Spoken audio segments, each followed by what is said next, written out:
भारत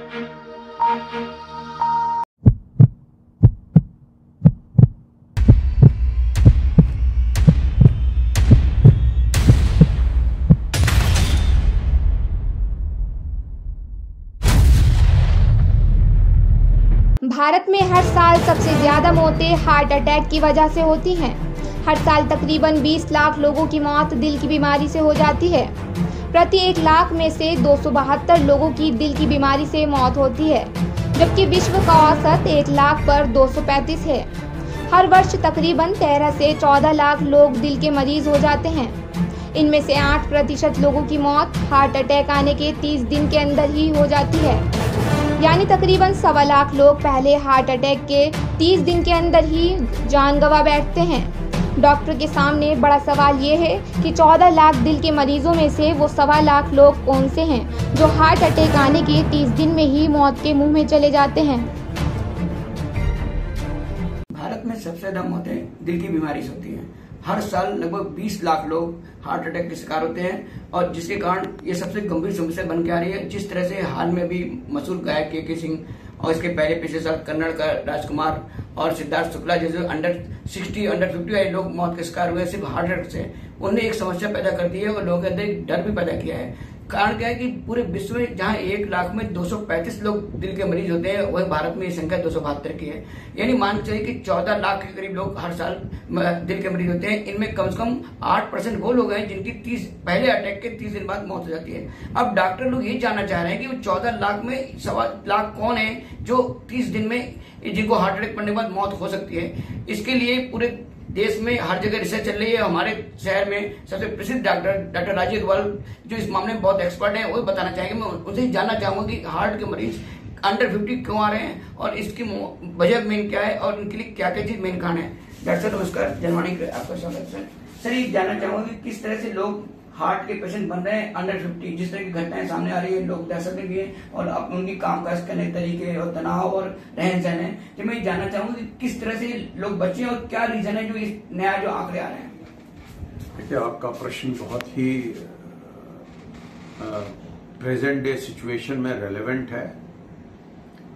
भारत में young heart attack की समस्या बहुत कॉमन है और 50 वर्ष की आयु में काफी यंग एज में हार्ट अटैक की समस्याएं आ रही हैं और हमारे पास पूरे देश में कम से कम 15 से 20% लोग 30 साल से कम की उम्र के भी होते हैं।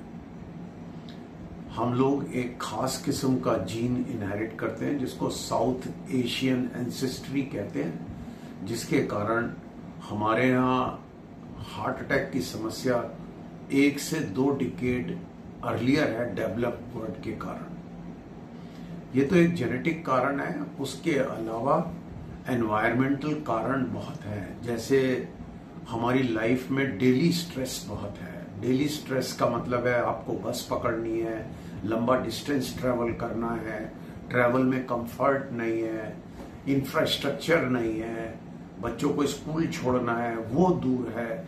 तो इन सब चीजों से हमारे को क्यूमुलेटिव स्ट्रेस होता है और जब क्यूमुलेटिव स्ट्रेस होता है तो इसके साथ साथ हमारे को फिजिकल हाइजीन खराब हो जाती है।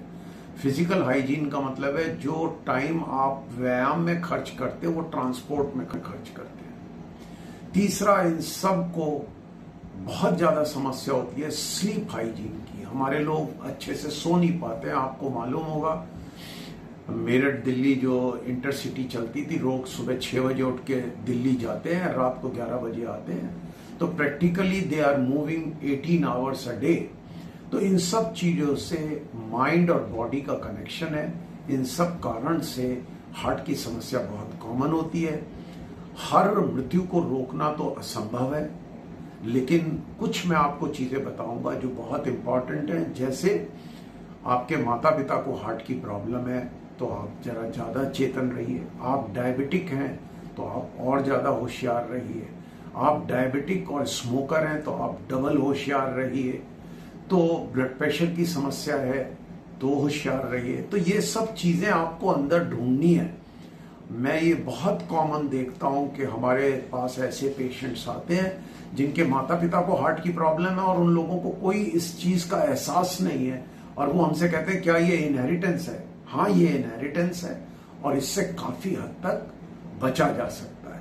तो जिन लोगों को रिस्क फैक्टर हैं वो इन रिस्क फैक्टर को नजरअंदाज ना करें और अपनी रेगुलर चेकिंग कराएं, और जिन लोगों को रिस्क फैक्टर नहीं भी हैं एटलीस्ट 50 इयर्स की एज पे अपना एक कॉम्प्रिहेंसिव हार्ट का चेकअप कराएं, जिसको मैं कहूंगा जिसमें echo, TMT, lipid profile, sugar, urine का माइक्रोएल्ब्यूमिनूरिया, ये सब चीजें कराएं तो इस समस्या को काफी से काफी हद तक हैंडल किया जा सकता। इसमें सबसे बड़ी समस्या आ रही है, अभी आपने स्ट्रेस की बात की कि खान पान, जंक फूड भी इसमें बड़ा कारण है। तो आप आम इंसान क्या खाए, क्योंकि कुछ डॉक्टर कहते हैं ये खाओगे तो कोलेस्ट्रॉल बढ़ जाएगा, ये खाओगे तो ट्राइग्लिसराइड बढ़ जाएगा, एलडीएल एचडीएल बात करते हैं। तो आज आप बड़े क्या सलाह देना चाहेंगे? देखिए, फूड के प्रिंसिपल सिंपल है।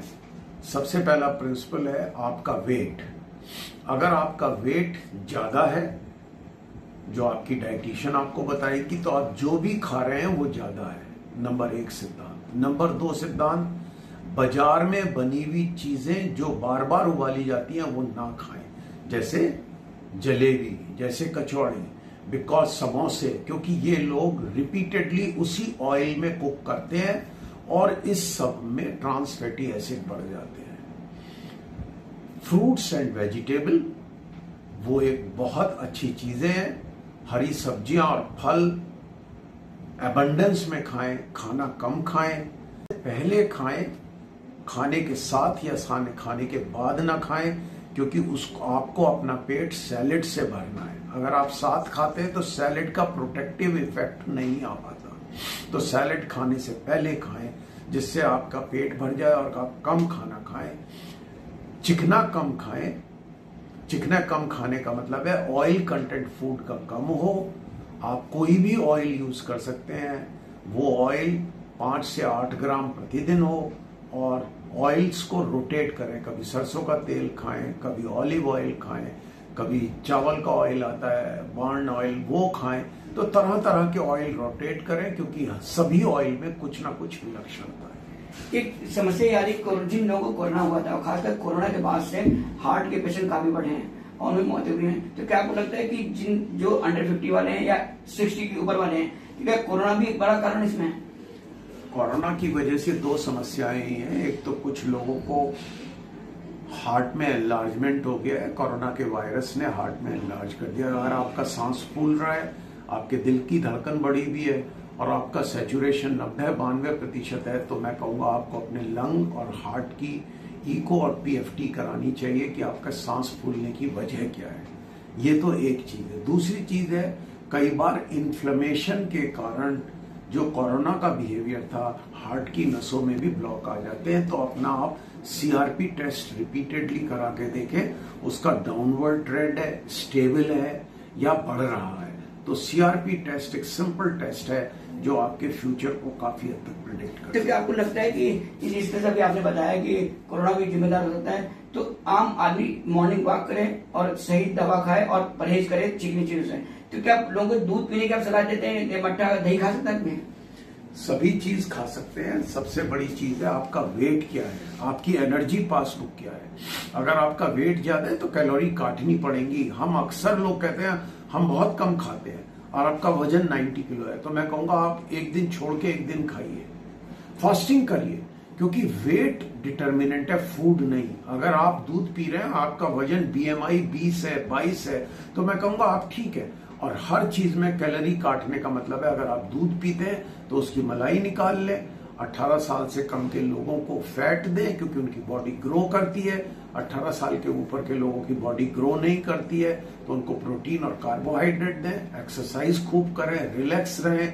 और हम लोग इंडियंस लोग डेस्टिनी और गॉड में बिलीव करते हैं, जिससे स्ट्रेस कम होता है। आगे सवाल ये कि कितना, क्या ड्राई फ्रूट्स, किस एज ग्रुप के लोगों को ड्राई फ्रूट्स खाना चाहिए और कौन से खाना चाहिए? ये ज्यादा लोग कंफ्यूज रहते हैं कि बादाम ना खाओ, अखरोट मत खाओ या काजू मत खाओ। ये जानना चाहूंगा। इस सब का फिर एक सवाल है, अगर आपका वजन ज्यादा है तो ड्राई फ्रूट ना खाएं, क्योंकि आप उसकी कैलोरीज को डिपॉजिट करेंगे और समस्या बढ़ जाएगी। अगर आपका वेट ठीक है तो आप नट्स खा सकते हैं। नट्स का मतलब है अखरोट, पिस्ता, बादाम, बिना नमक लगा हुआ, ये खा सकते हैं। और अपने वेट का ध्यान दें, क्योंकि इसमें जो ऑयल होता है वो कार्डियो प्रोटेक्टिव होता है, हार्ट प्रोटेक्टिव होता है। जैसे मैं कहूंगा प्लांट सोर्स का ऑयल बेहतर होता है एनिमल सोर्स के मुकाबले। इसका मतलब हुआ मक्खन से सरसों का तेल बेहतर है, मक्खन से बादाम का तेल बेहतर है, सरसों से आप पिस्ता खा सकते हैं, बादाम खा सकते हैं, और इन चीजों में नमक ना लगा हो। Thank you. अभी डॉक्टर राजीव गांधी ने बहुत अच्छी बात बताई कि डरने की जरूरत नहीं, आप अपने अंदर संयम रखिए, खान पान सुधारिए, भरपूर नींद लीजिए, और खासकर 50 तक पहुंचते पहुंचते कम से कम एक बार लिपिड प्रोफाइल, TMT, इको इसी वक्त कराइए, और डरिए मत, अपनी लाइफ स्टाइल चेंज करिए। आप भगवान पे भरोसा करते हैं क्योंकि हम हिंदुस्तानी हैं, और रहन सहन पे भी, और सबसे बड़ी बात है अपना वेट कंट्रोल करिए। वेट कंट्रोल रहेगा तो आप कुछ भी खाइए, और लेकिन मौज में रहिए, हंसते रहिए, मुस्कुराते रहिए, ताकि आपका परिवार भी खुश रहे, आप भी खुश रहें। हिंदुस्तान की करें, टोटल जो हार्ट से संबंधित डेथ है वो ज्यादा हो सकती है, लेकिन सडन कार्डियक डेथ्स जो बिना वार्निंग के आ जाती हैं वो लगभग 2 लाख तक का उनका आंकड़ा नापा गया है। अमेरिका में बात करें तो लगभग 3.5 लाख तक की ये जो सडन कार्डियक डेथ्स होती हैं। इंपॉर्टेंट बात मैं कहना चाहूँगा कि जो समय के साथ, इंडस्ट्रियलाइजेशन के साथ जो बदलाव आया है हमारे खाने पीने के हिसाब से, खास तौर से मैं कहूँगा कोविड के बाद में जो इंडोर एक्टिविटीज़ तक सीमित हमारी एक्टिविटीज़ रह गई हैं, फिजिकल एक्टिविटीज़ हम लोगों ने बंद कर ली, और स्ट्रेस का जो माहौल बन गया है, ये एक बहुत बड़ा कारण है यंगस्टर्स में। यंगस्टर्स की बात करें तो 40 या 50 से कम की उम्र में अगर ये कार्डियक एक्टिविटी हो रही है। मैं इसमें एक महत्वपूर्ण बात बताना चाहूँगा कि जो सडन डेथ्स हो जाती हैं ये कुछ ना कुछ अपने लक्षण जरूर देती हैं। ये परिवारों को और मरीजों को, उनके साथ वालों को कहीं ना कहीं संकेत ऐसे देती हैं कि इस तरह का कुछ हरकत हो सकती है। थोड़ा छाती में भारीपन रहना, कभी कभी सांस फूलना, रात को पूरी तरह से नींद का ना आना, दिनचर्या में कहीं ना कहीं आप बहुत टेंस रहते हैं, आपको पसीने ज़्यादा आते हैं, इस तरह के ये इंडिकेशंस होते हैं कि कहीं ना कहीं आप हार्ट के भी छुपे हुए मरीज हो सकते हैं। अगर इस तरह की कहीं कोई लक्षण दिखे तो अपने डॉक्टर से मिलिए, ताकि सडन जो कार्डियक डेथ्स हो जाती है उनसे आपका बचाव हो सकता है। और दूसरी बात यह है कि अपनी फैमिली को भी देखिए, अगर आपके परिवार में 1 या 2 पीढ़ी में सडन डेथ्स की एक्टिविटी है, हार्ट अटैक होने की प्रवृत्ति है, तो आपको अपने सभी टेस्ट हर तीसरे साल टाइम से पहले कराने चाहिए। और दूसरी बात में इसके बचाव की भी मैं आपको बात बताना चाहूँगा। देखिए आजकल साइंस में बहुत ज़्यादा बदलाव हो रहे हैं। इस बदलाव में सबसे इम्पॉर्टेंट बात है कि हमें अपने पैरामेडिक्स को, डॉक्टर्स को, जो लोग हॉस्पिटल, हेल्थ केयर वर्कर्स अगर मैं बात करूं तो इनको ट्रेन करना चाहिए। ये कहीं भी मॉल में हो, एयरक्राफ्ट में हो, या किसी भीड़ वाले इलाके में अगर कोई ऐसी एक्टिविटी मिलती है तो उसके साथ में कैसे उपचार, जब तक कि एम्बुलेंस या डॉक्टर आए, जिसको कि हम लोग कोर्सेज कराते हैं, बेसिक लाइफ सपोर्ट का एक कोर्स होता है। ये हर आदमी को, एक आम पब्लिक जनमानस को करना चाहिए, ये समझने के लिए कि एक जान भी आपने अपने जीवन में बचाई या अस्पताल में पहुंचाई तो वो एक बहुत बड़ा परोपकार का कार्य बन जाता है। देखिए अगर 100 लोगों को ऐसा होता है और 12 को हेल्प मिली तो 12 लोग ऐसे हैं जिनकी जीवन इस तरह की बेसिक लाइफ सपोर्ट की समर्थन या सहायता से जीवन को बचाया जा सकता है। और इम्पॉर्टेंट बात यह है कि खान पान में अपना आचार बदलिए, अपना आहार बदलिए। स्ट्रेस वाली चीज़ों को जितना हो सकता है अपने आप, हर एक की स्ट्रेस लेवल्स अलग होते हैं, स्ट्रेस की चीज़ें अलग होती हैं, जितना जल्दी आइडेंटिफाई कर लें और जितना कम कर सकें या हटा सकें, इस तरह की प्रवृत्तियों से बचा जाए। क्योंकि डॉक्टर के हार्ट के मरीजों को क्या जो लगता है कि योगा वगैरह या फिर मॉर्निंग वॉक वगैरह या खान पान में किस जैसे जंक फूड का जोर चल रहा है, इसमें क्या हम लोगों को जब पढ़ाते हैं, दवाई लिखने से पहले बताते हैं कि नॉन मेडिकल ट्रीटमेंट आप उसमें बताइए, उसको एक्सरसाइज बताइए, खान पान बताइए।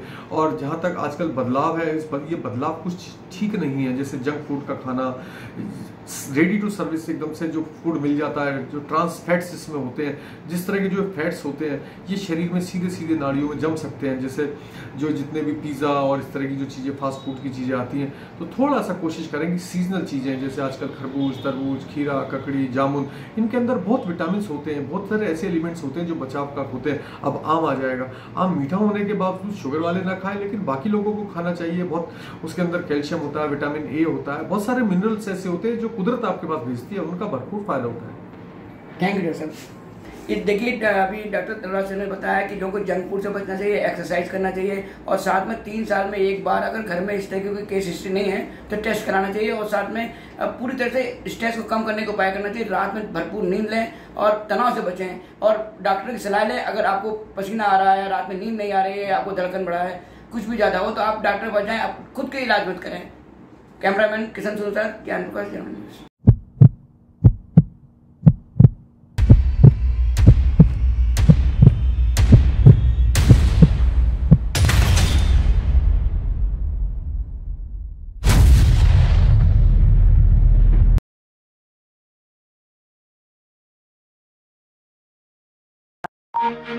Thank you.